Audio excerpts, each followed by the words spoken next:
అంతకంతకు పెరుగుతున్న గ్యాస్ ధర అన్ని వర్గాలను అల్లాడిస్తోంది. ప్రధానంగా హోటళ్లు, హాస్టళ్లు, మెస్ల నిర్వహణ భారంగా మారింది. అద్దె గదులు, హాస్టళ్లలో ఉండే విద్యార్థులు, ఉద్యోగులు తీవ్ర ఇబ్బందులు పడుతున్నారు. యుద్ధాలు, అంతర్జాతీయ పరిస్థితులతో ఈ ఏడాది వాణిజ్య సిలిండర్ ధర 6 సార్లు పెరిగింది.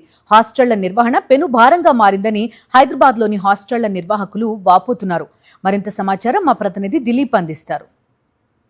అంతకంతకు పెరుగుతున్నటువంటి సిలిండర్ల ధరలతో అన్ని వర్గాల ప్రజలు అల్లాడిపోతున్న పరిస్థితి కనిపిస్తోంది. ప్రధానంగా దీని ఎఫెక్టు హోటల్స్, హాస్టల్స్ అలాగే మెస్లపైన ప్రధానంగా పడిందని చెప్పుకోవచ్చు. మనతో పాటు హాస్టల్ నిర్వాహకులు ఉన్నారు. మరి ఈ పెరిగినటువంటి వాణిజ్య సిలిండర్ల ధర ద్వారా ఎలాంటి సమస్యలు ఎదుర్కొంటున్నారు? వారి మాటల్లోనే అడిగి తెలుసుకునే ప్రయత్నించదాం.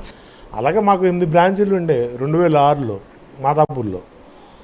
నష్టం వచ్చిందే కొద్దిగా బార్డర్ దగ్గరికి వచ్చేసాం. దీనివల్ల వర్కౌట్ అవుతుంది, లేదంటే పక్క తీసేయటమే, దాంట్లో ఆలోచనే లేదు. అంతే ఇది కూడా అంతే. ఇప్పుడు ప్రస్తుతానికి ఇక్కడ 2 ఉన్నాయి, అమీర్పేటలో, మాదాపూర్లో 1 ఉంది. తగ్గించుకోవడమే వ్యాపారం, అంతకేంటి. ఇన్ని రోజులు ఎంతమంది విద్యార్థులు కానీ లేదంటే ఉద్యోగులు కానీ మీ హాస్టల్లో ఉన్నారు? ఇప్పుడు ఈ సంక్షోభం తర్వాత ఎవరైనా ఖాళీ చేసి వెళ్ళిపోతున్నారా? ఇప్పుడు ఎంతమంది ఉన్నారు? గతంలో ఈ సంక్షోభం లేకముందు ఎంతమంది ఉన్నారు? ఇప్పుడు ఎంతమంది ఉన్నారు? ఒకవేళ సిలిండర్లు బ్లాక్లో కొనే పరిస్థితి వస్తే ఎంత కొంటున్నారు?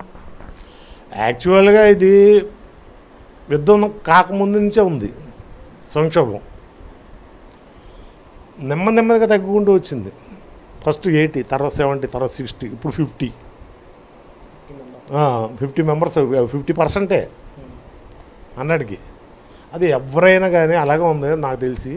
కొంతమంది బాగున్న వాళ్ళు ఉన్నారు, వాళ్ళైతే మా 70 ఉంటుంది.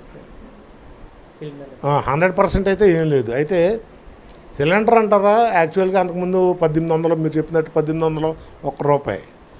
ఇప్పుడు 3367 ఎంత ఉంది. అది మామూలు రేటు, గవర్నమెంట్ రేటు. అది ఫ్రీ మార్కెట్ అవ్వలేదు కదా.